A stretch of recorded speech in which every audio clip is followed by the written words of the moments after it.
Delhi high court ने 5 सितंबर 2023 को एक अपना अहम फैसला सुनाते हुए कहा है कि अगर एक कपल के बीच में, मैरिड लाइफ के बीच में मेंटल क्रुएल्टी का पता लगाना है तो कोर्ट को उनकी मैरिड लाइफ की अलग अलग इंसिडेंट को ना देखकर पूरी मैरिड लाइफ को ही एक साथ देखना चाहिए, उसके बाद ही फैसला लेना चाहिए।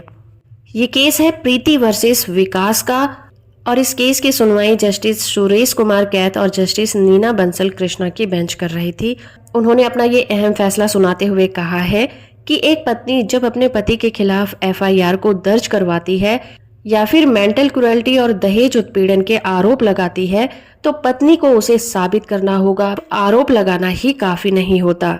दोस्तों, हाई कोर्ट में यह मैटर तब आया जब फैमिली कोर्ट ने इस कपल का हिंदू मैरिज एक्ट 1955 के सेक्शन 13 क्लॉज 1 IA के तहत क्रुएल्टी के बेसिस पर डाइवोर्स ग्रांट कर दिया था। इसी फैसले के खिलाफ पत्नी हाई कोर्ट में पहुंची थी। दोनों पार्टीज की मैरिज 2015 में हुई थी और पत्नी ने 2019 में अपना ससुराल छोड़ दिया था। ये भी पता चला कि दोनों पार्टीज के बीच में समझौता हुआ था कि वो ससुराल से दूर कहीं किराए के घर में रहेंगे, लेकिन ऐसा करने के बावजूद भी दोनों के बीच में जो मतभेद था वो दूर नहीं हुआ और फाइनली 2019 में दोनों अलग हो गए।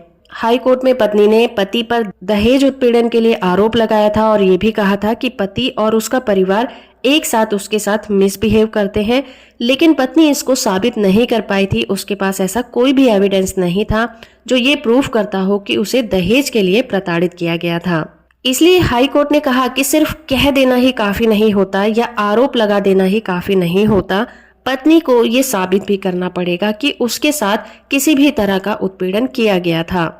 इस मामले में पत्नी ने दहेज की मांग के आधार पर अपने पति और उसके परिवार वालों पर IPC के सेक्शन 498A के तहत आपराधिक मामला दर्ज करवाया था और अपने देवर के खिलाफ छेड़छाड़ के आरोप का मामला भी दर्ज करवाया था। उसका कहना था कि एक दिन जब वो अकेली थी तो देवर ने उसका हाथ पकड़ लिया था और उसके साथ छेड़छाड़ की थी, लेकिन इसके रिगार्डिंग भी पत्नी कोर्ट में कोई भी सबूत पेश नहीं कर पाई थी।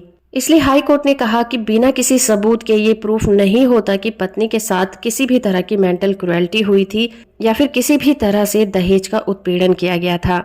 और पति पत्नी का रिलेशन इतना ज्यादा खराब हो चुका था कि दोनों का साथ रहना मुश्किल हो गया था। इसलिए फैमिली कोर्ट ने जो डाइवोर्स की डिग्री दी है वो बिल्कुल सही है। हाई कोर्ट ने फैमिली कोर्ट के फैसले को ही बरकरार रखा और पत्नी की याचिका को खारिज कर दिया। जजमेंट की PDF कॉपी का लिंक आपको नीचे डिस्क्रिप्शन में मिल जाएगा, आप वहां से इसे डाउनलोड कर सकते हैं। वीडियो इन्फॉर्मेटिव है तो आप इसे लाइक, शेयर और चैनल को सब्सक्राइब करना बिल्कुल मत भूलिएगा।